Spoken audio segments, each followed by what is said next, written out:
शिवजयंतीच्या निमतान पुराय गोंयभर लोक उमेदीन आसात। छत्रपती शिवाजी महाराजाच्या उत्साहान राज्यांदर वाठारांत कार्यावळींचे आयोजन केला। गोयचो फामाद वाठार फोंडेच्या फार्मागुडी किल्ल्यार व्हडा दबाज्यान शिवजयंती मनयल्या। मुख्यमंत्री, कृषी मंत्री, खेळां मंत्री, वीज मंत्री आणि हेर शिवजयंतीक हजर आसले।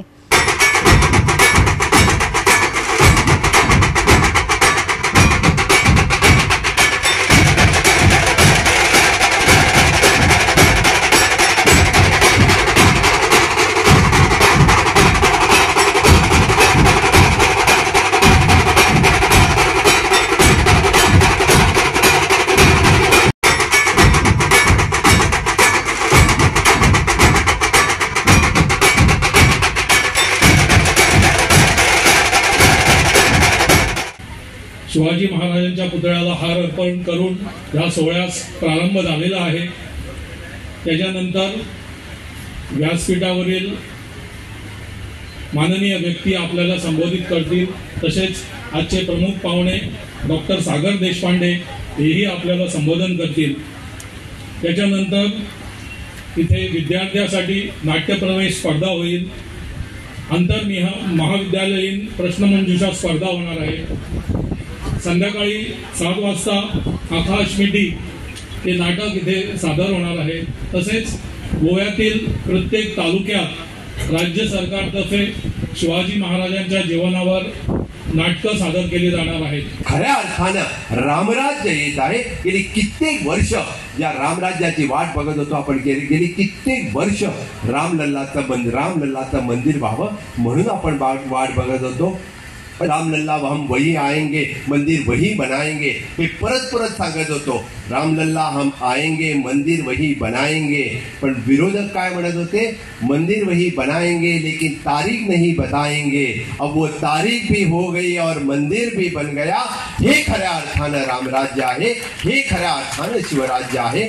या अखंड भारताचं स्वप्न, या अखंड भारत देशामध्ये स्वराज्य व्हावं, सुराज्य व्हावं ही इच्छा कोणाची होती? तरी श्रींची इच्छा होती, छत्रपती शिवाजी महाराजांची इच्छा होती। जम्मू काश्मीर पासून कन्याकुमारी पर्यंत स्वराज्य होण्याचं स्वप्न जर कोणी बघितलं असेल तर ते छत्रपती शिवाजी महाराजांनी बघितलं होतं। केलेल्या अन्यायाच्या विरोधात छत्रपतींनी जो संघर्ष केला, खुद्द शिवाजी महाराज गोमंतकात स्वतः 3 वेळा आले आणि हिंदवी स्वराज्यात गोमंतक यावा म्हणून 6 वेळा प्रयत्न झाले। त्यातले काही निर्णायक ठरले। आधी फोंड्याच्या किल्ल्याची लढाई अपयशी झाली, पण नंतर संभाजी महाराजांच्या काळामध्ये हा किल्ला स्वराज्यामध्ये आला। त्यामुळे मला असं वाटतं की गोमंतकाचं जे महत्त्व आहे आणि माझ्याही व्यक्तिगत दृष्टीने गोमंतक काय किंवा कर्नाटक काय हे महाराष्ट्राचं एक्सटेन्शन आहे, किंवा गोमंतकाच्या किनाऱ्यावरून महाराष्ट्र सुरू होतो म्हटलं तरी बिघडणार नाही। नकाशा हा 47 नंतर बदललेला आहे, त्यापूर्वीचा हा नकाशा एकच आहे।